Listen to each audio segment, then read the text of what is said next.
Ovo je priča o dva neba u jednom univerzumu.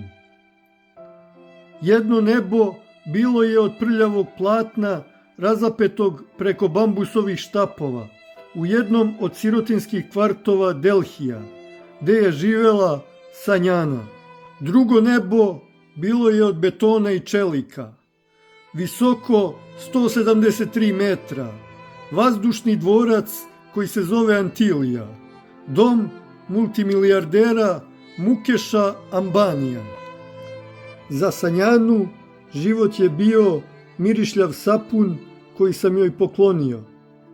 Držala ga je u šakici, prinosila licu i udisala miris lavande.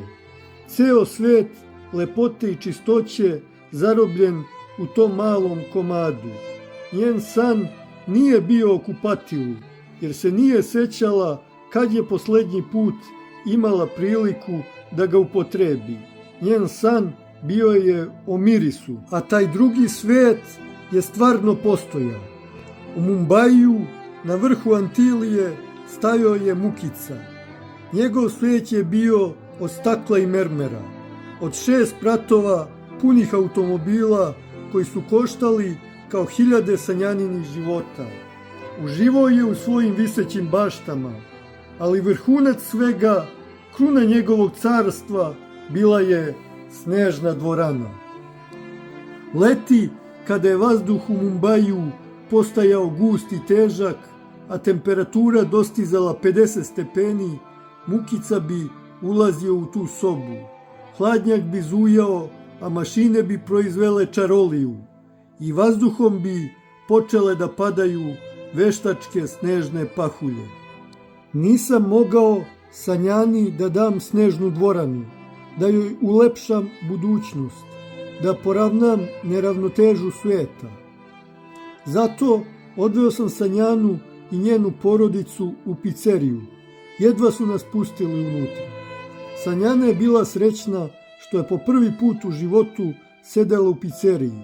Ulepšao sam joj makar taj jedan dan. Mukeš je tog dana, dok je sneg padao na njegova ramena, razmišljao da proširi dvoranu, možda da doda još i vodopad. A Sanjana je te noći, dok je spavala pored majke, sanjala da je usred paklenog dana počela da pada meka, bela pahulja. Dotakla je njeno čelo i donela joj slatkast hlad. Bila je to tako lepa, tako nemoguća stvar. U snu ona se nasmešila, ne znajući da je sanjala o nečijem luksuzu, dok je njen mali sapun, miris lavande, bio jedina stvarna lepota u njenom svetu. I tako su živeli u dva paralelna univerzuma koja su se dodirnula samo u trenutku nemoguće želje i gorkog saosećanja. Jedan čovek, zatvoren u svom ledenom raju, stvarao je još veću udaljenost od sveta. Jedno dete u svom svetu nemaštine sanjalo je o dodiru nečega hladnog, ne znajući da je to najskuplja uspavanka ikad izmišljena.